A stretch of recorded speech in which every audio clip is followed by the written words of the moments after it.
1 minute.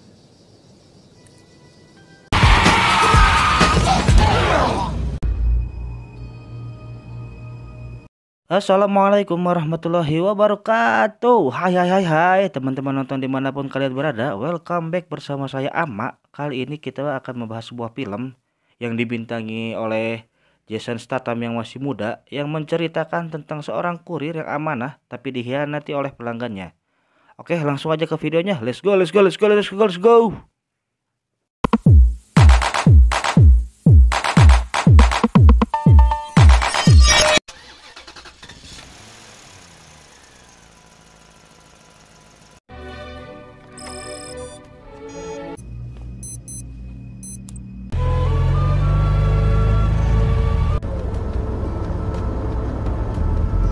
Diawali dengan memperlihatkan seorang supir bernama Frank yang mengendarai sebuah mobil yang cukup bagus dan canggih sedang menunggu sesuatu.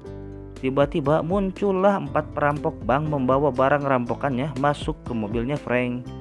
Frank pun gak mau langsung berangkat karena ternyata mereka sebelumnya udah ada perjanjian bahwa yang akan naik adalah 3 orang penumpang dengan berat badan 254 kilo totalnya. Sebagai pria yang memegang teguh pada komitmen, Frank tetap tidak mau nyetir walaupun sudah ditodong dengan pistol, karena Frank telah menyeting mobilnya, memperhitungkan bahan bakar, hingga resiko adanya kejar-kejaran bersama polisi dalam perjalanannya itu. Nambah 1 orang penumpang berarti menambah berat 80 kilo, dan itu bisa membuat resiko tertangkap oleh polisi semakin besar. Salah satu orang perampok pun akhirnya dengan terpaksa menembak satu rekannya agar Frank mau mulai OTW ke tempat tujuan, dan kejar-kejaran bersama polisi pun terjadi.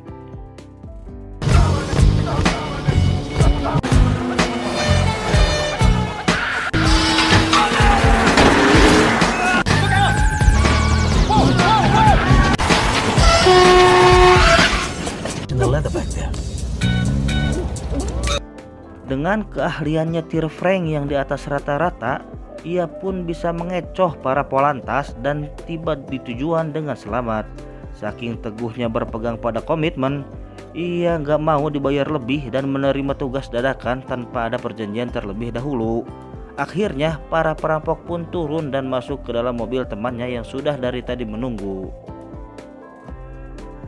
Sesampainya di rumah, Frank pun langsung membersihkan mobilnya dan menukar plat nomornya, sebelum pada akhirnya ada seorang polisi yang datang ke rumahnya Frank untuk sekedar mengajukan beberapa pertanyaan. Karena tipe mobil yang Frank pakai sama dengan tipe mobil yang terlibat dengan aksi perampokan kemarin. Tadi siang loh. Scene pun berpindah ke sebuah bar di mana Frank sudah mendapatkan order kiriman paket lagi. Paket yang harus diantar hanya 1 tas besar berukuran 1,5 meter dikali 1,5 meter dengan berat 50 kg dan jarak yang harus ditempuh adalah 250 km.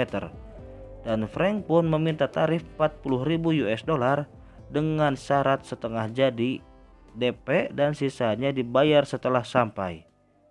Berapa rupiah? Keesokan harinya, si konsumen memberikan paket tersebut kepada Frank. Tanpa basa-basi lagi, Frank pun langsung OTW ke tempat tujuan tanpa Google Map. Di perjalanan, tanpa diduga ban mobilnya kempes yang menyebabkan Frank harus mengganti bannya itu sendiri karena di situ tak nampak tukang tambal ban. Ketika Frank membuka bagasi belakang untuk mengambil ban serep, ia pun kaget setelah melihat tas paket yang ia bawa bergerak seolah-olah ada manusia di dalamnya. Tapi Frank gak berani membuka isi tas tersebut. Ia pun hanya mengganti ban lalu pergi lagi. Frank pun beristirahat untuk makan siang di sebuah minimarket, dan setelah selesai ia pun membeli sebotol minuman untuk dibekal di dalam perjalanan. Takut haus lagi. Di tengah perjalanan ia pun memberanikan diri untuk membuka tas tersebut, dan benar saja isinya adalah seorang wanita muda yang cantik. Frank pun memberi minum kepada wanita tersebut dan pergi lagi tanpa basa-basi. Apa kenalan dulu kek, tuker nomor HP kek, tuker akun Instagram kek. Dalam perjalanan, si wanita tersebut terus memukul-mukul pintu bagasi yang membuat Frank harus berhenti lagi. Setelah dibuka, ia beralasan ingin pipis. Frank pun mengizinkan dengan syarat wanita itu tidak menjerit dan diikat lehernya seperti kambing. Tidak beri kekambingan si Frank. Tanpa diduga-duga wanita itu pun kabur. Tapi karena Frank adalah ex-militer Amerika, ia pun dengan mudahnya menangkap wanita tersebut. Kabur yang tidak berfaedah. Ketika hendak kembali ke mobil, Frank pun terkejut karena sudah ada 2 orang polantas yang sedang memeriksa mobilnya karena parkir sembarangan. Tapi itu sih bukan masalah besar bagi Frank. Frank pun berhasil tiba di tujuan yang berlokasi di sebuah komplek perumahan seorang mafia. Si mafia tersebut langsung menerima paketnya dan membayar sisa bayarannya.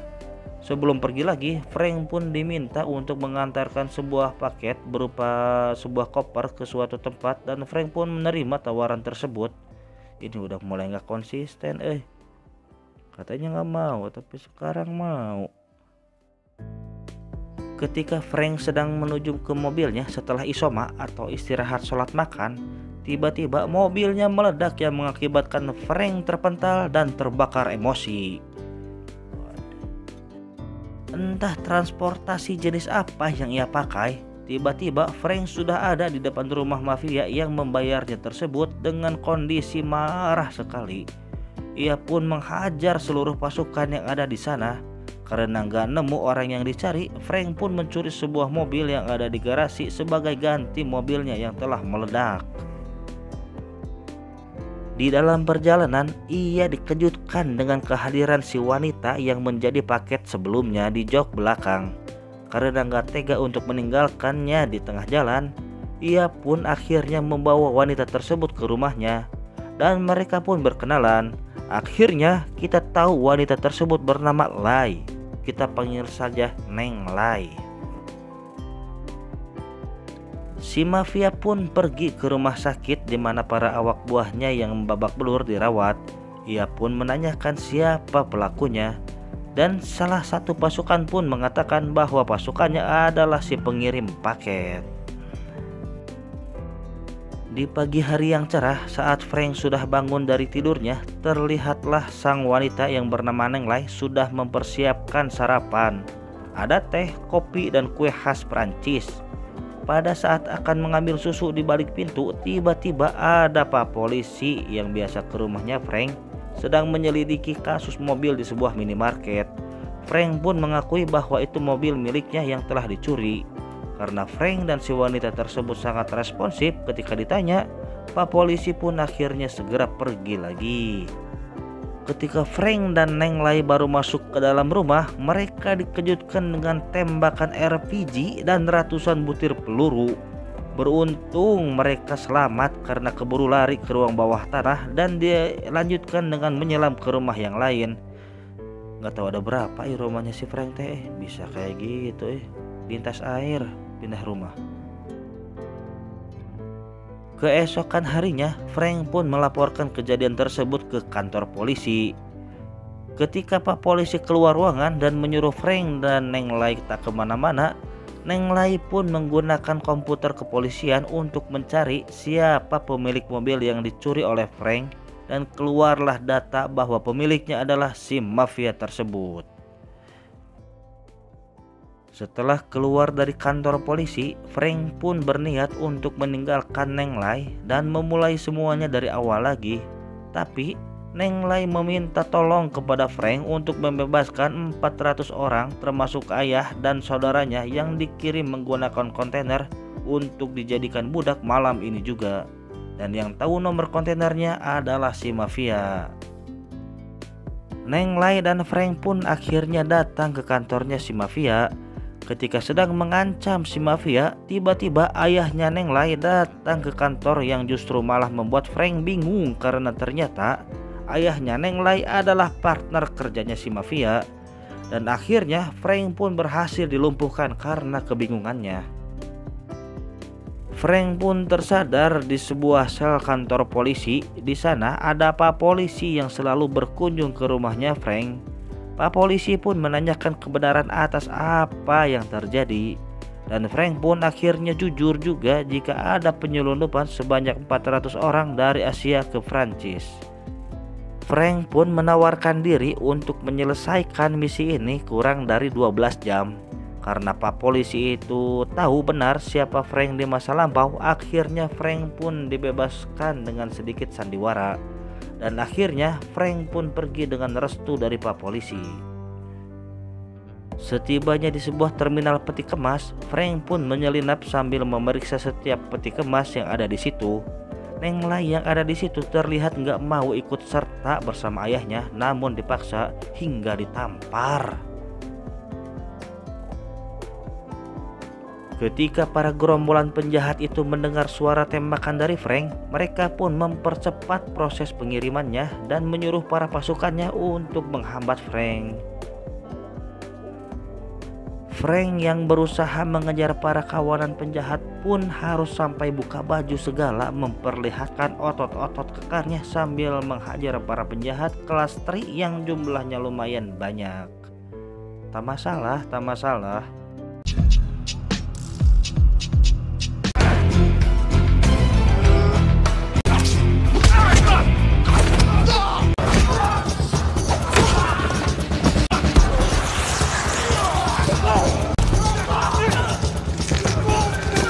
Alhamdulillah, Frank pun selamat dengan cara memanfaatkan salah satu jenazah penjahat yang ada di situ. Ia pun tanpa basa-basi lagi langsung mengejar para komplotan penjahat tersebut dengan mobil. Mobilnya malah mogok.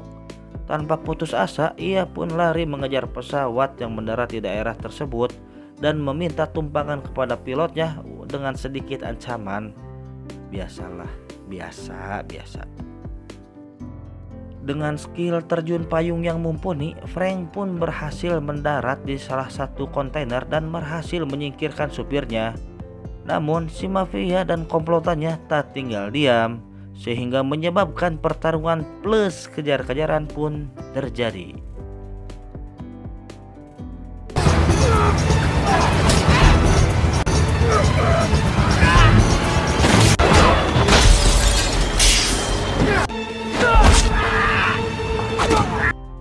Pada akhirnya tetap saja Frank yang memenangkan pertempuran dan mengamankan satu kontainer. Akan tetapi cerita belum usai. Ada ayahnya Neng Lai yang tiba-tiba datang dan menyandra Frank. Ketika Frank sudah ada di ujung jurang dengan pistol mengacung kepada dirinya, tiba-tiba Neng Lai menembak ayahnya sendiri tepat di jantungnya dari belakang. Entah disebut durhaka atau enggak ini. Tanya aja sama Pak Ustadz masing-masing ya. Frank pun selamat dan polisi pun berdatangan pada akhirnya. Orang-orang yang berada di dalam kontainer pun berhasil diselamatkan. Tapi satu kontainer lagi belum ketemu nih. Tapi sudahlah. Film pun keburu udahan. Filmnya sih bagus, gampang dicerna, cuma ujungnya aja yang berasa kurang greget gitu karena satu kontainer lagi keburu kabur dan gak ada ceritanya lagi. Ya tapi sudahlah, mungkin episodenya sampai situ gitu. Satu kontainer lagi dilolosin atau isinya beda mungkin ya, bukan orang-orang. Oke, sekian dari saya. Wassalamualaikum warahmatullahi wabarakatuh. See you next video. Bye.